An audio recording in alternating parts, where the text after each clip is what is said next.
Assalamualaikum warahmatullahi wabarakatuh. Halo teman semua, selamat sore.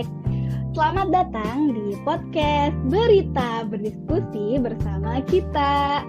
Sebelumnya aku mau perkenalkan diri dulu. Di sini aku sebagai host, yaitu Safira Intanazia. Tentunya namanya juga podcast ya, pasti nggak bakal sendiri. Dan tadi juga temanya berdiskusi bersama kita, yang pastinya kita bakal ditemenin sama teman-teman yang keren banget, yang pastinya mempunyai pandangan-pandangan yang bisa untuk kita pelajari ke depannya gitu. Oke, langsung aja kita perkenalkan teman-teman kita yang akan berada di podcast pada sore hari ini. Yang pertama ada Afita Ayu Setiawati. Halo Afita. Halo semuanya, perkenalkan nama aku Afita Ayu Setiawati, bisa dipanggil Afita. Salam kenal semuanya. Oke, terima kasih Kak Afita. Selanjutnya ada dari Kak Cisaura Malva. Halo Kak Cisa, say hi dulu. Halo teman-teman semua, kenalin nama aku Cisaura Malva, aku bisa dipanggil Cisa. Oke, halo Kak Cisa. Kemudian yang selanjutnya ada satu-satunya laki-laki yang ada di podcast ini. Langsung saja kepada Hanif Ahmad Musyafa. Say halo Hanif. Halo semuanya, perkenalkan nama saya Hanif Ahmad Musyafa, bisa dipanggil Hanif. Oke, last but not least, yang terakhir ada Talita Amelia. Bisa say hi dulu Talita. Hai semuanya, namaku Talita, biasa dipanggil Amel. Oke, jadi kita semua udah berkenalan nih ya Kak. Jadi kita langsung aja mulai podcastnya. Sebelumnya aku mau kasih tahu dulu nih, kita di sini bakal ngomongin tentang tema yang bener-bener lagi happening banget, yang lagi rame, apalagi di kalangan Gen Z kayak umuran kita ini. Jadi yang pertama itu tentang feminisme Kak. Kemarin itu beberapa waktu lalu ada influencer nih yang dia mendoktrin di sosial medianya tentang gimana sih gerakan-gerakan feminisme tersebut gitu. Sudah kita ketahui juga bahwa feminisme itu kan tentang kesetaraan gender kan, dimana perempuan-perempuan ingin sekali untuk meningkatkan kesetaraannya dan menghapuskan patriarki untuk laki-laki. Nah, gimana sih tanggapannya menurut Kak Cisaura sendiri tentang feminisme ini? Boleh silahkan Kak Cisa.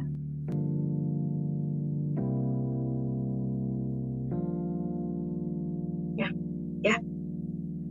Jadi kalau menurut aku sendiri, secara general, feminisme itu berasal dari bahasa Latin ya, femina atau feminus, yang merupakan kombinasi dari kata fe yang berarti iman dan mina atau minus yang berarti kurang. Jadi femina sendiri itu artinya kurang iman. Nah, penamaan ini tuh membuktikan bahwa di barat perempuan tuh dianggap sebagai makhluk yang kurang iman dalam pengertian makhluk sekunder atau kedua setelah laki-laki. Dan kata isme sendiri itu berasal dari bahasa Yunani, ismos, yang menandakan suatu paham atau ajaran atau kepercayaan laki. Sedangkan untuk pengertian feminisme sendiri berarti sebuah gerakan yang dilakukan oleh kaum perempuan yang menurut emansipasi atau kesamaan dan keadilan yang setara dengan para lelaki. Oke, ada tambahan lagi Kak Cisa atau cukup dulu sampai situ? Mungkin cukup segitu dulu ya. Oke, kalau dari Kak Cisa kan tadi tentang di barat nih gimana kondisinya gitu tentang feminisme ini. Kalau aku mau tanya dong ke Kak Afita, gimana pandangan Kak Afita tentang feminisme ini? Nah, kalau menurut aku nih ya, kalau dalam pandangan Islam itu tuh yaitu adalah ide dasar dan utama yang diperjuangkan oleh feminisme berupa kesetaraan kedudukan dan hak antara perempuan dengan laki-laki adalah sesuatu yang tidak benar dan menyalahi kodrat manusia. Memang benar, Islam memandang perempuan dan laki-laki memiliki kedudukan yang setara dalam sejumlah aspek, terutama aspek kemanusiaan. Namun, hal ini tidak membuat Islam memberikan hak-hak yang identik kepada perempuan dan laki-laki dalam semua hal. Nah, keadilan itu tidak harus bermakna sesuai dengan kesamaan. Bahkan jika harus berbeda, itu merupakan tidak apa-apa. Allah itu juga menciptakan laki-laki dan perempuan dengan kondisi fisik, biologis, dan psikologis yang berbeda. Perbedaan-perbedaan inilah yang menimbulkan fungsi yang berbeda pada diri masing-masing. Oleh karena itu, Allah itu juga membedakan hak dan kewajiban mereka. Bahkan Islam juga menyebut sejumlah perbedaan hak dan kewajiban di antara mereka yang malah saling melengkapi. Misalnya, hak istri adalah hak kewajiban suami. Begitu juga sebaliknya. Semuanya itu telah diatur sedemikian rupa karena laki-laki dan perempuan diciptakan berpasangan. Terima kasih. Oke, itu tanggapan dari Kak Cisa sama Kak Vita tentang feminisme ya. Nah, sebenarnya kita punya dua tema nih Kak. Selain feminisme, ini juga ada sesuatu yang lagi ramai juga ya. Berhubungan Indonesia itu terkena wavy K-pop gitu ya. Jadi baru aja kemarin berita kalau Korea itu baru aja meresmikan adanya hari di mana diperbolehkannya LGBT. Nah, seperti kita ketahui, LGBT ini merupakan disorientasi seksual gitu. Nah, gimana sih menurut Kak Cisa tentang disorientasi seksual ini? Silahkan Kak Cisa. Oke, terima kasih Safira. Kalau menurut aku sendiri, sedangkan disorientasi itu menyimpang dan sangat dimurkai oleh Allah tentunya, sehingga tergolong perbuatan dengan dosa yang sangat besar dan diharamkan. Dalam kisah Nabi Lut juga dijelaskan bahwa ada kaum Sodom diazab oleh Allah atas perbuatan mereka yang sangat keji, yakni LGBT. Nah, perbuatan homoseksual atau liwat itu merupakan perbuatan yang sangat hina gitu, dimana mereka tuh kan melakukan hubungan dengan pasangan sama jenis mereka. Sedangkan kita sebagai umat muslim seharusnya jangan mendukung perbuatan mereka. Nah, kewajiban kita itu untuk menghindari perbuatan keji dan mengingatkan sesama umat muslim. Sebagaimana yang Allah telah perintahkan kepada hamba-hambanya bahwa manusia itu diciptakan berpasang-pasangan agar dapat saling mengenal dan juga mengenal kebesaran Allah. Seperti dalam surah Al-Hujurat ayat 13. Yang ayatnya bunyi seperti ini, wahai manusia, sungguh kami telah menciptakan kamu dari seorang laki-laki dan seorang perempuan, kemudian kami jadikan kamu berbangsa-bangsa dan bersuku-suku agar kamu saling mengenal. Sesungguhnya yang paling mulia di antara kamu di sisi Allah ialah orang yang paling bertakwa. Sungguh Allah maha mengetahui dan maha teliti. Jadi kalau menurut aku disorientasi sendiri dalam pandangan Islam itu seperti itu, Safira. Terima kasih. Kak Cisa, berarti menurut Kak Cisa itu disorientasi seksual itu tidak diperbolehkan ya, karena Allah aja udah kasih tahu di Al-Quran kalau misalnya kita diciptakan menjadi dua, yaitu laki-laki dan perempuan, dan tidak bisa untuk diputar-putar atau ditukar-tukar seperti itu. Terima kasih Kak Cisa. Selanjutnya boleh aku minta pandangannya sedikit dari Kak Vita, gimana Kak Vita tentang disorientasi seksual ini? Tadi kan udah dijelaskan ya sama Cisa kalau disorientasi seksual itu kan haram di di agama Islam. Nah, mungkin saya akan menambahkan disorientasi seksual itu apa aja sih? Nah, jadi itu kayak aktivitas seksual yang ditempuh seseorang untuk mendapatkan kenikmatan seksual dengan tidak sewajarnya. Nah, biasanya itu cara yang digunakan menggunakan objek seks yang tidak wajar. Suatu kelompok masyarakat dengan disorientasi seksual yaitu LGBT atau kan lesbian, gay, biseksual, dan transgender. Dengan gay dan jika sesama wanita disebut dengan lesbian. Nah, mereka itu cara menyalurkan hasratnya itu dengan bermacam-macam sesuai dengan keinginan mereka. Nah, aku juga setuju sama Kak Cisa bahwa kalau disorientasi seksual itu haram dalam agama Islam, dan mungkin masyarakat juga banyak tidak menerima ya dengan penyimpangan seks tersebut. Oke, terima kasih. Sekian dari aku. Berarti sebenarnya tuh di masyarakat Indonesia juga ini masih terlalu awam dan terlalu menyimpang ya untuk di Indonesia sendiri. Oke. Selanjutnya aku Iya, mau benar. terima kasih Kak Vita. Selanjutnya aku mau tanya nih ke dua kakak yang dari tadi masih diem aja gitu. Jadi kita harus tanya pandangannya juga karena di sini pandangan kita itu bermanfaat gitu ya untuk podcast ini. Jadi nih ada pertanyaan lagi tentang pandangan menurut kakak masing-masing nih ya, menurut pribadi Kak Talita dan juga Kak Hanif nih, gimana sih tentang feminisme? Tadi kan untuk Kak Cisa sama Kak Vita mereka sudah menjawab menggunakan dari Al-Quran, terus juga dari pandangan Barat tuh kayak gimana, dari pandangan Indonesia tuh kayak gimana. Nah kalau untuk Kak Talita dan Kak Hanif sendiri ini gimana sih dari dalam dirinya sendiri tentang feminisme dan disorientasi seksual ini? Boleh mulai dari Kak Hanif terlebih dahulu, silahkan. Oke, terima kasih. Menurutku, feminisme itu merupakan suatu pemikiran yang mengedepankan kesetaraan gender, yaitu suatu gerakan yang memperjuangkan agar tanggung jawab seorang wanita sama dengan tanggung jawab seorang laki-laki.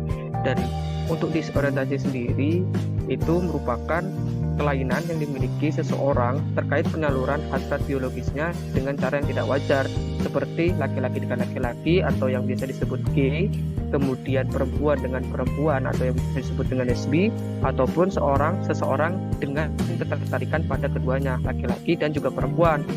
Dan ada satu lagi yaitu transgender, yaitu merubah bentuk kelaminnya. Itu menurutku.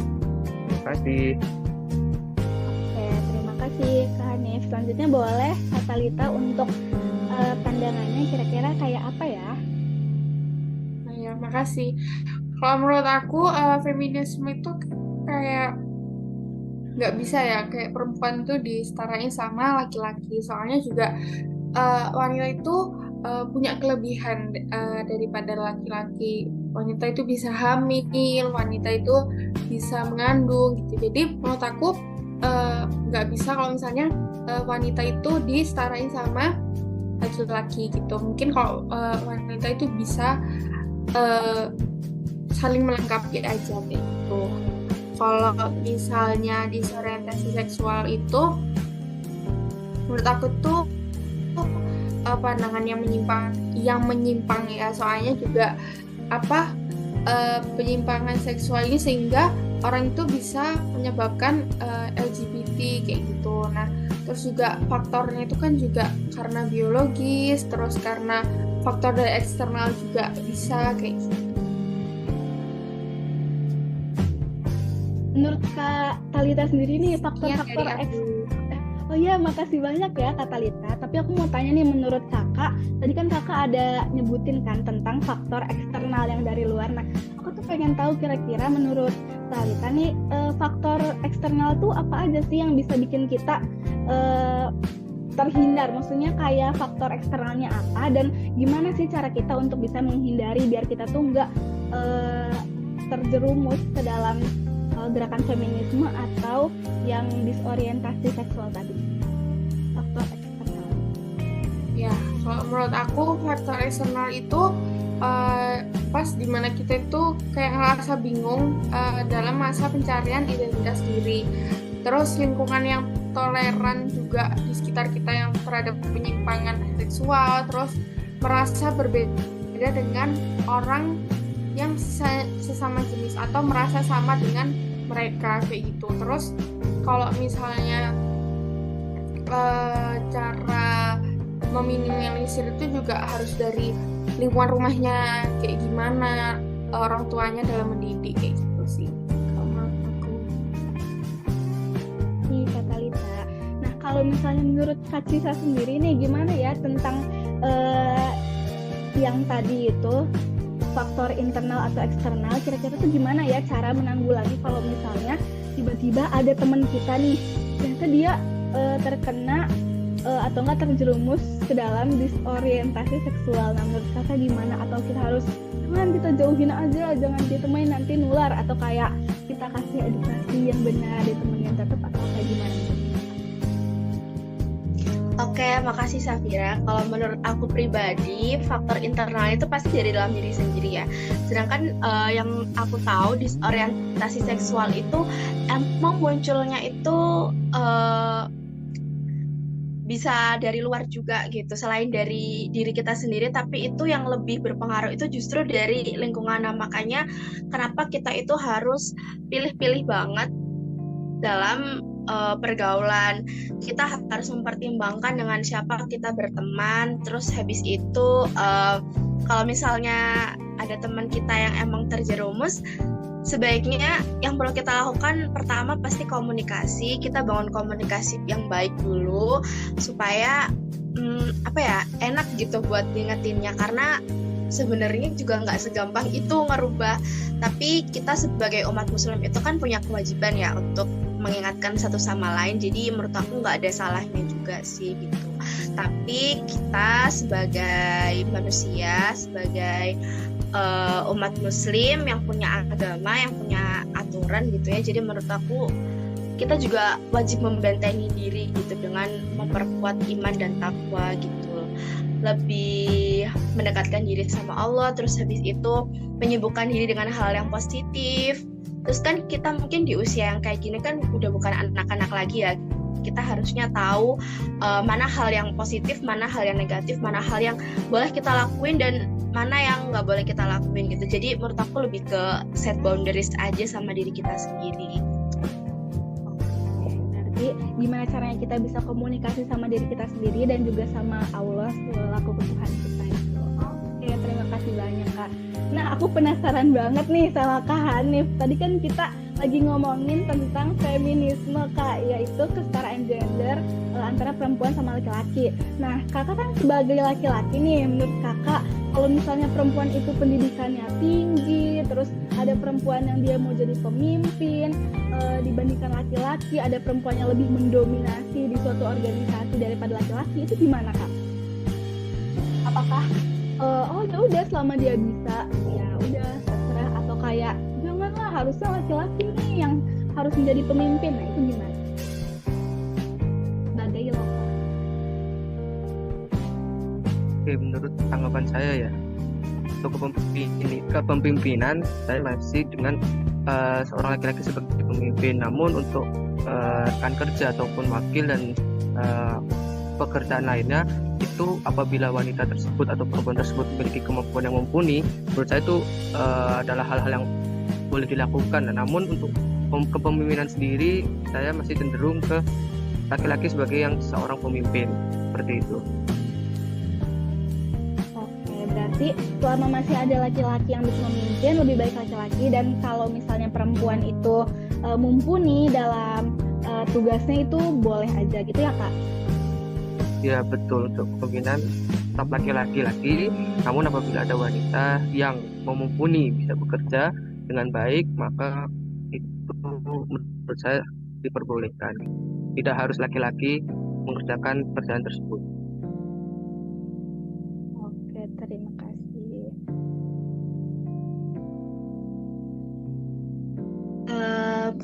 Maaf Safira, mungkin aku bisa nambahin sedikit ya dari Hanif. Boleh.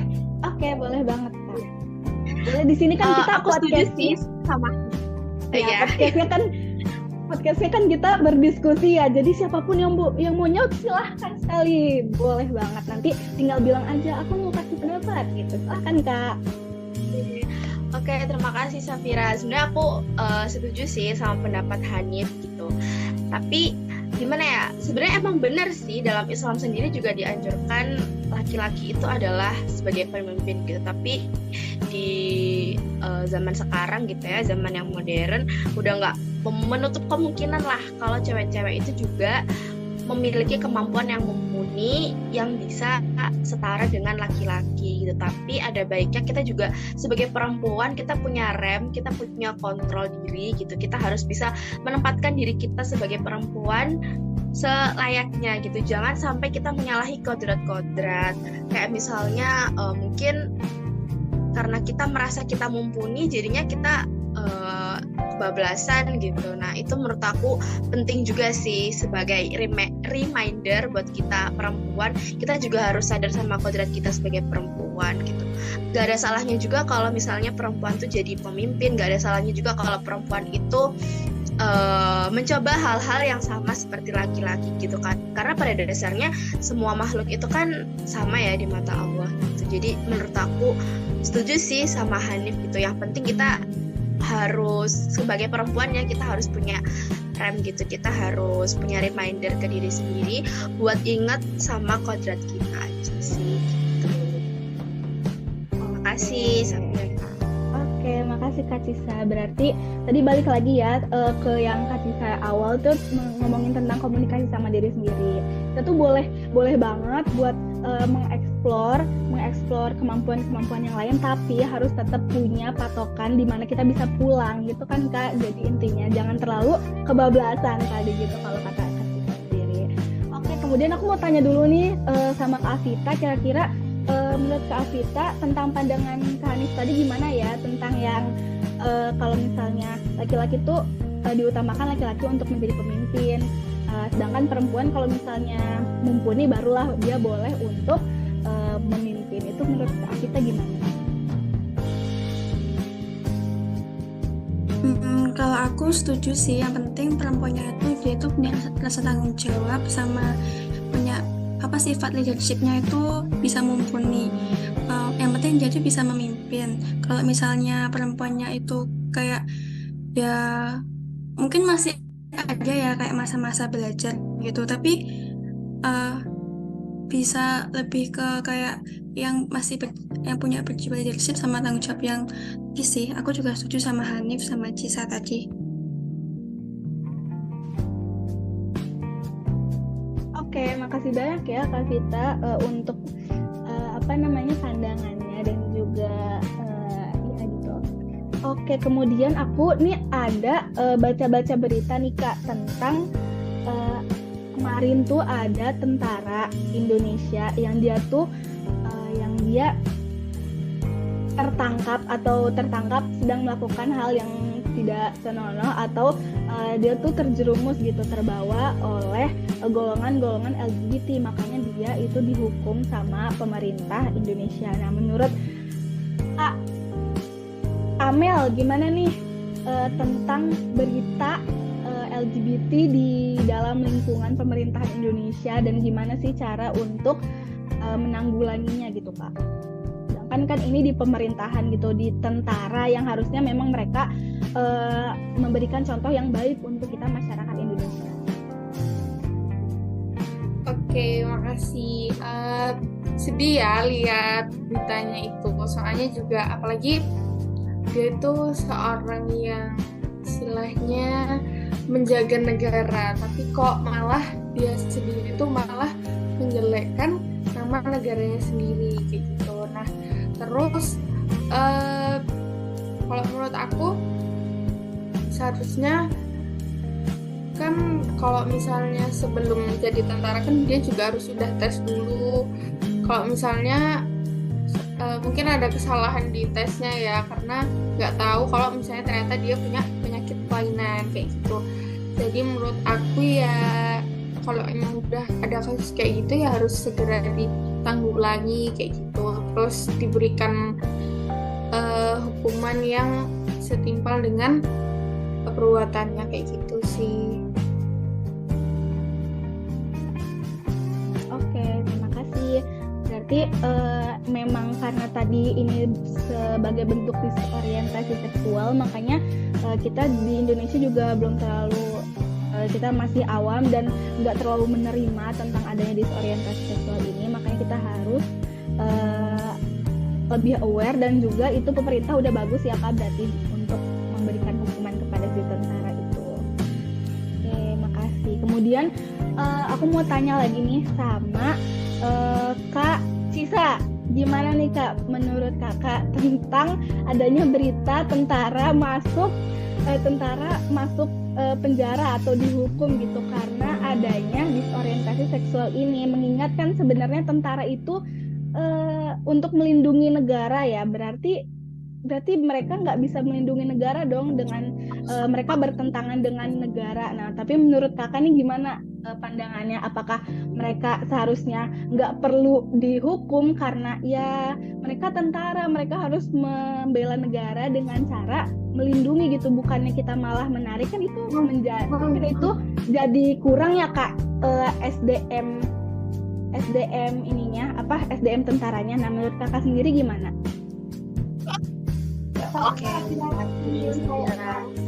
kalau menurut aku sendiri setuju sih sama Amel, pasti sangat-sangat menyayangkan hal itu terjadi gitu ya, karena kok bisa gitu seorang tentara itu kan dilihatnya sebagai satu publik yang harusnya memiliki wibawa gitu.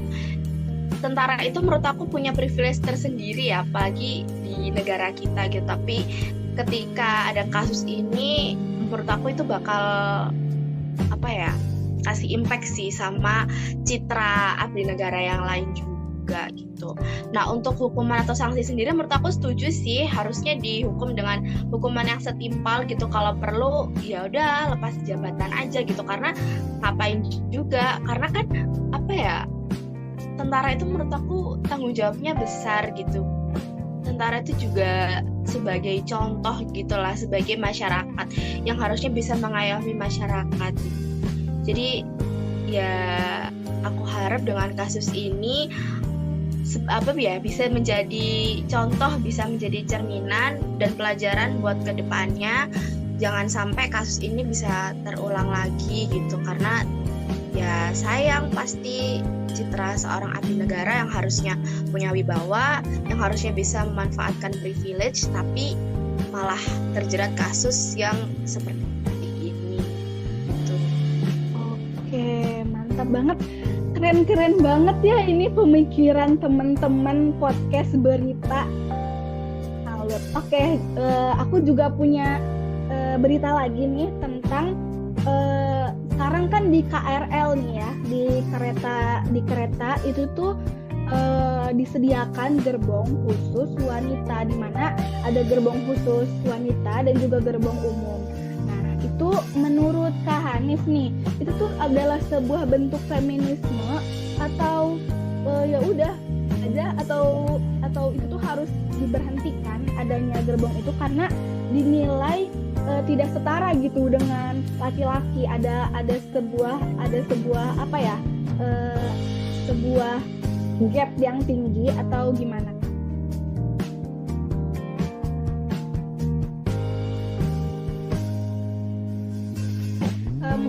Maaf, belum di on cam, on mic. Jadi menurutku adanya gerbong khusus wanita di KRL yaitu menurutku ya bukan suatu feminisme atau kesetaraan, karena itu adanya tempat khusus wanita. Jadi itu menurutku bukan suatu feminisme karena itu ada ruangan khusus, jadi tidak setara. Dan itu juga menurut terkait penghapusan gerbong khusus wanita di KRL itu menurut saya itu tidak setuju, karena kalau dihapusin itu bisa menimbulkan pelecehan di gerbong umumnya itu atau gerbong campurannya itu, seperti itu. Oke, berarti dia meminimalisir adanya pelecehan ya. Berarti menurut Kak Hanif ini adalah sesuatu yang baik ya Kak. Oke. Lalu menurut Kak Afita sendiri nih gimana tentang adanya gerbong khusus wanita? Apakah sebuah tindakan feminisme yang memang harus dihapuskan atau kayak ya udah itu lebih baik bagi wanita ke depannya?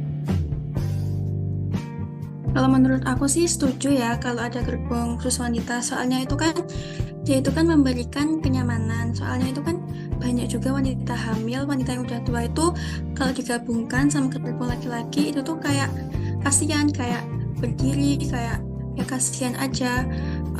Soalnya itu kan banyak ya video yang beredar di TikTok itu tuh kayak si ibu hamil itu nggak dapat tempat duduk. Wanita kayak udah lansia, masih kecil, kayak gitu, itu tuh masih malah nggak dapat tempat duduk, malah yang kayak yang sehat-sehat aja itu malah kayak ya duduk-duduk biasa gitu. Kalau menurut aku sih setuju-setuju aja, soalnya ya itu memberikan kenyamanan dan keamanan kepada para wanita.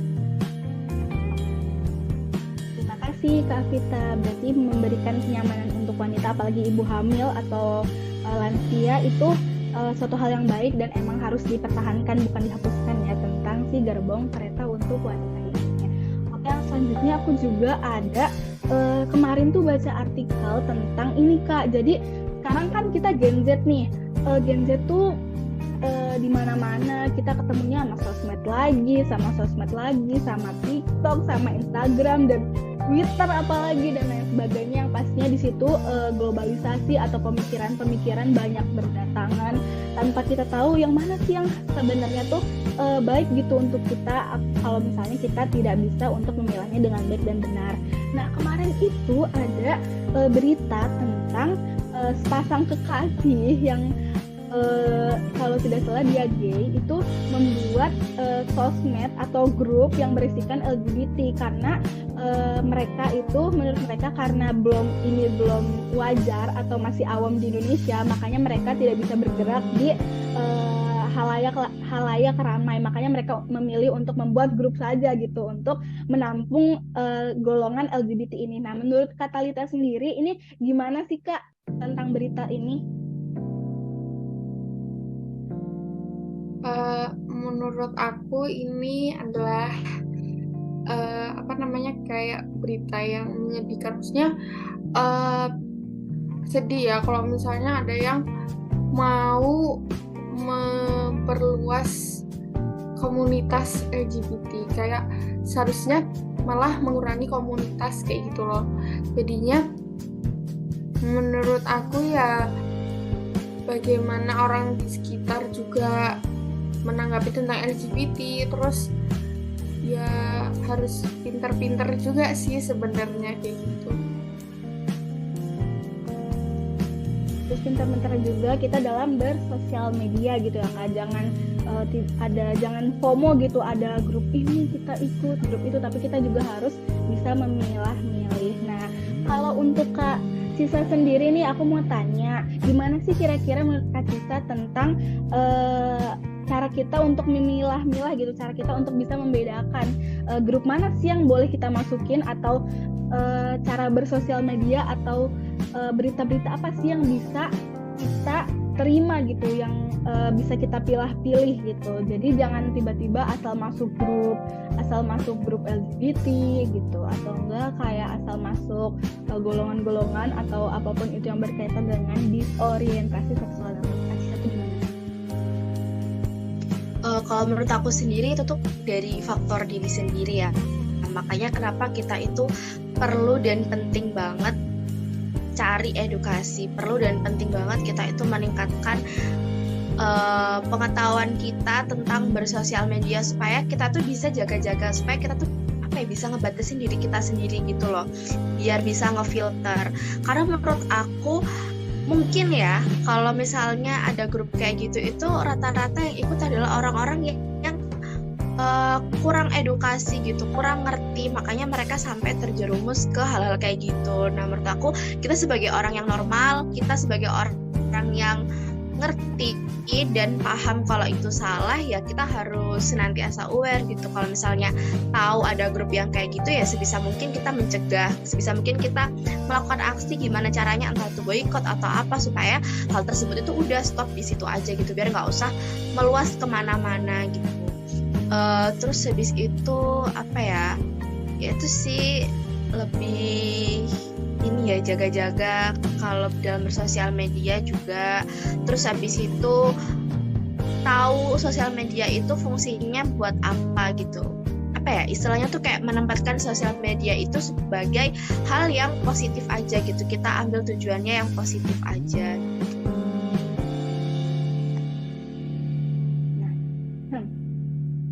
Oke, terima kasih banyak kepada kakak-kakak semua yang udah bersedia diwawancara dan juga ditanya-tanyai ya di podcast berita pada sore hari ini. Jadi conclusion atau closing statement yang bisa aku kasih itu kita sebagai anak muda tuh harus bisa memilah-milih ya gimana cara kita untuk bergaul, gimana cara kita untuk bisa mengikuti perkembangan zaman dengan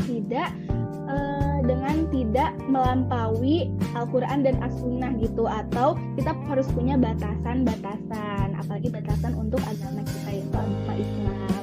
Oke deh, sekian itu aja sih kayaknya yang bisa kita sampein ya di podcast kali ini. Terima kasih banget buat kakak-kakak yang udah bersedia untuk diwawancarai. Sekian dari aku, Safira Intan Nazia. Kurang lebihnya mohon maaf. Wassalamualaikum warahmatullahi wabarakatuh. Dadah, makasih semuanya. Dadah. Makasih, Safira.